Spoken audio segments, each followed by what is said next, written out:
Aku bakal terus speak up. Aku baru keluarin dikit dari mulutku, masih banyak yang aku tutupin. Aku bakal berhenti speak up kalau dia udah ngehubungin aku dan dia ada itikat baik. Berarti kalau aku masih ngomong, berarti belum ada itikat baik dari dia. Tahu nggak sih Bu kalau rumah ya ini nih sebelum dibangun kontrakan boleh dari hasil syutingnya Baim? Iya, denger-denger sih begitu. Iya, tapi dulu kan ini pernah disempet dibuat kayak gudang apa sih, minyak wangi gitu.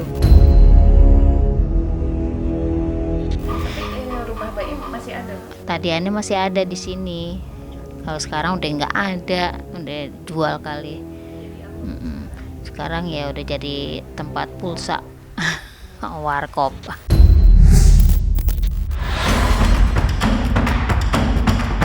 Beberapa hari ke belakang, pecinta dunia hiburan tanah air telah dihebohkan dengan kisah sendu yang dituturkan oleh Baim Chili.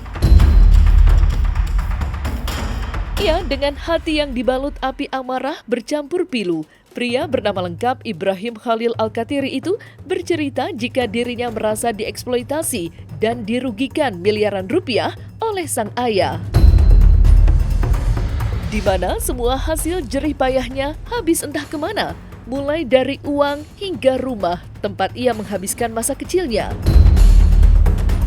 Bertolak dari maraknya perbincangan soal prahara ayah dan anak itu, tim Cumi-Cumi mencoba menyambangi kediaman yang digadang-gadang telah dijual dan dirombak menjadi sebuah kontrakan oleh sang ayah. Dari situlah tim Cumi-Cumi mendapatkan sedikit informasi dari masyarakat yang mengaku mengenal dekat sosok Baim semasa belia. Baim waktu kecil itu deket banget sama anak ibu ya? Iya, sering main berdua bertiga. Emang deketnya sama Adam doang gitu. Dari usia berapa Bu Adam sama Baim dekat? Dari SD. SD ya bangsa 9 tahun kali ya. Dia kan namanya deket di sini gitu. Main di Setu. Itu kenal dengan Baim sebelum jadi artis cilik atau setelah? Sesudah. Sudah jadi artis. Sibuk syuting masih sempat untuk main? Ya mungkin syutingnya mah hari-hari ini kali ya. Cuma ya kalau waktunya main ya main. Waktunya syuting ya dia nggak keluar gitu. Di sini 2 tahun apa 3 tahun gitu di sini. Tapi dia nggak ini jarang-jarang keluar juga sih. Saya lupa deh tahunnya deh. Pokoknya pas anak saya SD aja gitu. Baim di sini tinggal sama siapa? Sama ibunya. Bapaknya nggak ada. Jarang kelihatan bapaknya gitu. Ibu tahu nggak sih kalau rumahnya dijual? Enggak. Saya nggak tahu itu masalah rumah dijualnya. Rumah Baim masih ada? Tadiannya masih ada di sini. Kalau sekarang udah nggak ada, udah jual kali. Sekarang ya udah jadi tempat pulsa, warkop, pulsa. Udah berapa tahun ya? Lupa. Saya nggak. Lebih sebelum corona. Iya, sebelum corona deh. Dulu rumahnya Mas Paun. Iya, tadi rumah Mas Paun dibeli sama mamanya Baim. Kemudian, dengan berbekal informasi penting yang didapatkan dari masyarakat sekitar, penelusuran tim Cumi-Cumi pun berlanjut. Iya, untuk menggali informasi lebih dalam lagi, tim Cumi-Cumi langsung bertolak ke pertokoan yang disebut-sebut telah menggantikan rumah masa kecil Baim Chili. Ada Bu Ama.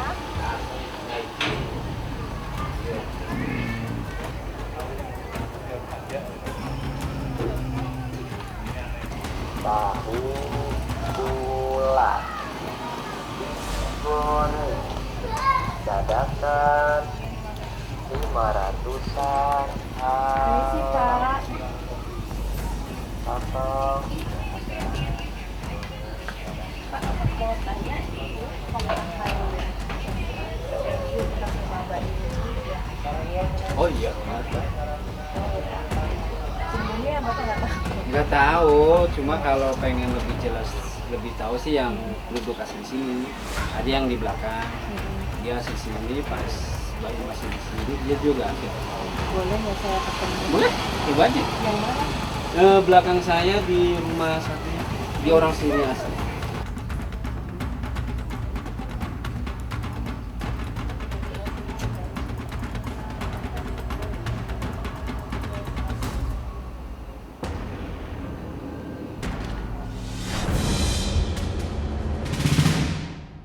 Sayangnya, masyarakat sekitar tidak memiliki informasi penting yang mampu menjawab teka-teki rumah Baim Cilik.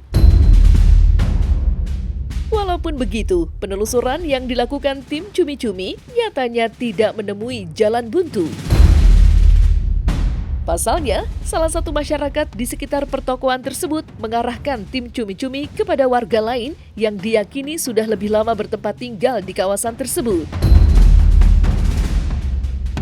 Dan dari sosok yang ditunjuk itulah, tim Cumi-Cumi mendapatkan informasi cukup penting terkait kediaman Baim Cilik yang kini ramai dibicarakan orang banyak. Lantas seperti apa hasil penelusuran yang didapatkan tim Cumi-Cumi tentang asal-muasal berubahnya kediaman Baim Cilik? Serta benarkah pula jika spekulasi yang menyebut rumah tersebut merupakan hasil jerih payah Baim sudah menjadi pengetahuan umum di wilayah sekitar? Saya dulu nggak tinggal di sini, di depannya. Pas Baim sudah pindah, sudah dijual sama orang, sama Pak Dani, dibuat kontrakan baru saya pindah kemari. Tahu nggak sih Bu kalau rumah ya ini nih sebelum dibangun kontrakan boleh dari hasil syutingnya Baim? Iya, denger-denger sih begitu. Iya, tapi dulu kan ini pernah disempet dibuat kayak gudang apa sih, minyak wangi gitu. Sama siapa? Sama bapaknya Baim, kan dia punya perusahaan minyak wangi. Tapi Ibu sempat lihat bapaknya Baim nggak? Suka, orang pernah ngobrol juga. Sama bapaknya? Iya, suka keluar kalau pulang dari masjid, suka ngobrol sebentar. Kalau rumahnya dijual, Ibu tahu? Dijual ke itu, Pak Dani. Iya, tahu. Maksudnya udah diambil alih ke orang. Tahu. Tahun berapa Bu dijual? Tahun berapa ya waktu itu ya, saya lupa. Tapi Baim setelah rumahnya, setelah dia pindah ya, dia suka kesini nggak sama keluarganya? Enggak kayaknya, udah nggak pernah kesini, kan dengar-dengar dia pesantren. Di mana Bu? Di daerah mana gitu, saya kurang paham juga. Sempat waktu itu ngobrol, bilang aku mau pindah Bu gitu katanya, ke Gang Asri apa kalau nggak salah. Yang Asri. Iya, Kenapa Bu pindahnya? nggak paham karena mau dijual aja, bilangnya begitu aja. Oh, ibunya sempat bilang mau dijual. Iya, Itu udah berapa tahun yang lalu? udah lama juga sih ya. Saat itu Baim masih kecil. Iya, masih kecil, hanya mau masuk SD dia.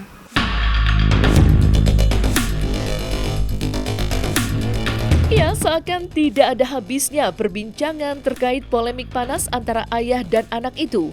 Entah apa yang sebenarnya terjadi di balik layar. Ketika ditemui belum lama ini, Baim Cilik sendiri mengaku jika persoalan ini bermula ketika kedua orang tuanya memutuskan untuk berpisah. Sebuah titik balik kehidupan yang akhirnya membuat Baim Cilik harus hidup sendiri di sebuah pesantren. Sehingga kabar artis cilik yang dulu ramai dibicarakan lantaran wajahnya yang menggemaskan itu menjadi jarang terdengar. Seolah tak mampu lagi menahan rasa kecewa, Baim Cilik akhirnya memberanikan diri untuk menguaknya di depan umum. Sehingga kabar artis cilik yang dulu ramai dibicarakan lantaran wajahnya yang menggemaskan itu menjadi jarang terdengar. Bagaimana tidak, usai bertahun-tahun lamanya, itikat baik dari sang ayah yang ia nantikan tak kunjung datang menyapa. Mirisnya lagi, aksi blak-blakan Baim Cilik bahkan mendapatkan perlawanan dari keluarga besar. Lantaran dianggap mengumbar aib sang ayah. Lantas, seperti apa tanggapan Baim terhadap perkataan keluarga besarnya itu? Serta, benarkah pula fakta yang kini sudah dikuak Baim hanyalah sebuah potongan kecil dari apa yang sebenarnya terjadi? Aku bakal terus pick up. Aku baru keluarin dikit dari mulutku, masih banyak yang aku tutupin. Aku bakal berhenti speak up kalau dia udah ngehubungin aku dan dia ada itikat baik. Berarti kalau aku masih ngomong, berarti belum ada itikat baik dari dia. Pasti emang Selalu di ayah. Dia selalu di ayah. Aku sempat nanya mamaku kan, mama dapat apa sih selama aku syuting bertahun-tahun tuh, mama ada penghasilan apa gitu loh. Dan mamaku cuma jawab, mama tuh cuma dikasih 10% sama ayahku. Ya itu urusan mamaku sama ayahku ya. Aku nggak ada di sini, aku nggak ada sangkut pautin. Makanya kayak aku ikut-ikut masalah keluarga, masalah dia cerai, aku nggak peduli sama sekali. Ini tentang aku sama ayahku, tentang aku bingung kenapa dia harus kayak gitu. Emang itu rumah pure penghasilanku, itu rumah pure dari duitku. Dan baru setelah aku buka mulut kayak gini, ayahku baru ngakuin kalau itu rumah emang hasil duitku. Aku nggak bisa jawab karena aku nggak tahu. Berapa miliar mungkin kan di podcast sampai miliaran nih, mungkin kakak tahu. Walaupun penghasilanku miliaran, mungkin pengeluaran dia juga gede ya. Makanya kayak anggapannya aku udah nggak pedulin tentang duit itu. Kayak ada kan puluhan miliar ya penghasilanku pasti. Aku nggak peduli itu. Aku nggak ada minta duit itu balik karena aku tahu dia pasti udah nggak punya duitnya. Cuman yang aku minta itu tanggung jawabnya dia. Sebagai ayah, dia harus bayar sekolahku. Dia harus bertanggung jawab atas aku gitu loh. Aku nggak ada minta duitku lama yang udah nggak tahu kemana kayak aku tagih lagi, enggak. Cuman aku minta rumah, sama aku minta sekolahku dibayar semua. Pihak beliau itu ada nyampein, dari pihak keluarga besar dari ayah itu ada nyampein ke aku. Maunya ada yang nelpon kayak, kenapa sih kok ngebongkar masalah keluarga, kenapa sih jelek-jelekin abah. Aku nggak ada jelek-jelekin abahku. Semua yang aku omongin itu fakta. Dan aku udah nyimpen ini 2 tahun. Aku udah diem terlalu lama. Aku udah ngempet semuanya sendirian. Cuman aku sama abangku sama mamaku. Tapi tuh kayak tetep aja aku diem selama 2 tahun, berusaha seakan-akan kayak, oh mungkin masih ada nih itikat baik dari dia, mungkin ada nih feedback baik dari dia. Karena setiap kali ada orang nanya gimana abahmu masih ngasih uang jajan apa enggak, aku selalu jawab masih kok. Kadang-kadang aku masih berusaha nutupin jeleknya dia, aku masih berusaha jaga namanya dia. Buat orang yang bilang aku durhaka, kalian gak ngerasain punya ayah kayak aku. Dan kalau aku durhaka, bagian mananya coba? Ada yang tau gak? Bagian mana yang bilang aku durhaka? Ada gak? Aku buka aib dia, aku gak ada buka aib. Ini kalian tuh gak tahu aku dibilangin apa aja. Semua hal yang aku omongin sekarang itu baru secuil dari fakta. Itu baru semuanya. Aku baru buka secuil aja kalian udah bilang aku durhaka. Tunggu aku buka semuanya, kalian bakal tahu lagi semuanya. Dan ini fakta yang harus aku keluarin biar dia malu, karena aku nggak mau malu sendirian. Aku malu kok dengan kelakuannya dia. Ayahku ngehubungin ibu sambungku sama adik-adikku, dan dia akhirnya transfer duit. Walaupun kurang banget, tapi at least ada itikat baiknya. Tapi kenapa harus kayak gini dulu? Dan mungkin dalam waktu dekat dia ngehubungin aku, nggak tahu kan we never know ya dia kayak gimana. Kemudian dari ayah terakhir apa ya? 200.000 transfer. Itu tahun berapa ya? April 2022. Terakhir aku sempet nelpon itu lebaran. Sekedar minal aidin ya. Terus minal aidin, ngobrol-ngobrol dikit. Terus aku nanya kayak, awalnya normal-normal aja. Ketika aku nanya, bah kok gini, atau aku mulai membahas kenapa aku diblokir dan lain-lain, dia langsung kayak bentar aku mau pergi, mati. Terus aku diblokir, setelah itu blokir lagi. Aku sempat ketemu itu Kurban 2023. Korban 2023 itu aku dia sempat datang nyamperin aku di Buncit kan, aku itu korban. Dia datang cuma sama bosku dikasih daging, habis itu pergi, udah gitu doang. Ada yang disampaikan? Gak ada. Biasalah, basa-basi dong. Awal-awal 2022 tuh aku tertekan banget, aku jatuh banget. Sampai akhirnya aku bangun sendiri atas support dari orang tua aku, atas support dari mama dan abangku. Ya. Sempat psikiater? Enggak. Aku nggak butuh psikiater lah. Aku bisa. Selama aku masih punya orang di sekitarku yang sayang sama aku, kenapa aku butuh psikiater? Aku masih bisa kok.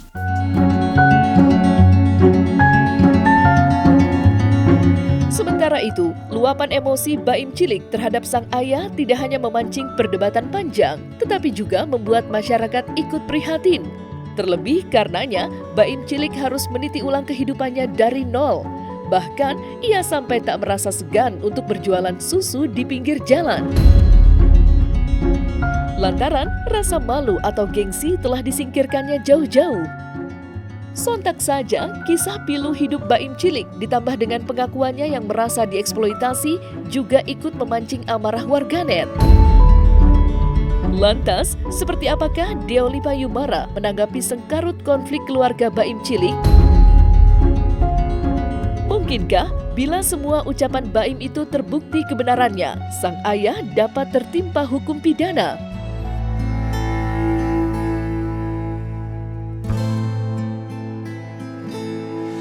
Kalau ada ayah kemudian tidak menafkahi anaknya, ini dalam hubungan keluarga ya, atau perkawinan yang sah, ini disebut sebagai penelantaran. Nah, penelantaran ini kan salah satunya adalah termasuk tidak memberikan rumah, tempat tinggal, kemudian tidak memberikan makan minum, ya itu termasuk, atau tidak menafkahi lah, itu termasuk penelantaran. Nah, itu ada undang-undangnya, undang-undang perlindungan anak itu diatur mengenai penelantaran anak. Jadi orang tua tuh nggak boleh menelantarkan anak, gitu. Udah diatur kok itu. Jadi bisa dituntut kalau anaknya kemudian melapor ke polisi, ke penegak hukum, PPA ya, Unit Perlindungan Perempuan dan Anak. Nah, itu bisa diproses itu orang tua yang menelantarkan anak. Nah, kan menelantarkan anak ini kan tidak menafkahi secara makan minum ya, kemudian tidak memberikan tempat tinggal, jadi anak telantar begitu. Tapi orang tuanya ada dan mampu, nah ini bisa dipidana orang tuanya. Ancamannya macam-macam, tergantung kan ada kadek, misalnya anak dipukulin, nah itu kan termasuk juga kan kekerasan dalam rumah tangga, itu juga ada pasalnya. Kemudian anak ditelantarkan, itu juga ada pasal. Jadi ada beberapa pasal, ada yang 5 tahun, ada yang 2 tahun, ada yang 4 tahun begitu. Tapi kemudian anak yang ditelantarkan ini memang jarang melaporkan ke polisi kalau dia ditelantarkan. Jadi banyak sekali anak ini yang ada di jalan-jalan, di jalanan-jalanan itu kan banyak yang telantar juga. Tapi orang tuanya juga udah nggak jelas siapa orang tuanya, atau orang tuanya menghilang kan. Makanya kita belum pernah dapat sih kasus ada anak melaporkan orang tuanya karena menelantarkan anak tersebut gitu. Jadi anak ini nggak punya keberanian juga buat lapor polisi ini. Mungkin cuma ngedumel dalam hati ya. Jadi undang-undangnya ada, tapi anak melaporkan dirinya sendiri bahwasanya dia ditelantarkan oleh orang tuanya, belum pernah saya dapat ini di kepolisian ya. Eksploitasi ini kan macam-macam ininya, luas sekali kan. Eksploitasi anak ini, anak untuk bekerja, disuruh bekerja, eksploitasi anak ini secara juga ada kan begitu. Nah, ini juga pasalnya macam-macam. Kalau anak dieksploitasi secara seksual tentunya pasalnya pasal yang terkait dengan percabulan segala macam kan, KUHP ada, Undang-Undang Perlindungan Anak ada. Nah, kalau anak dieksploitasi bekerja, ya berarti anak disuruh bekerja melanggar Undang-Undang Tenaga Kerja, itu ada pidananya juga.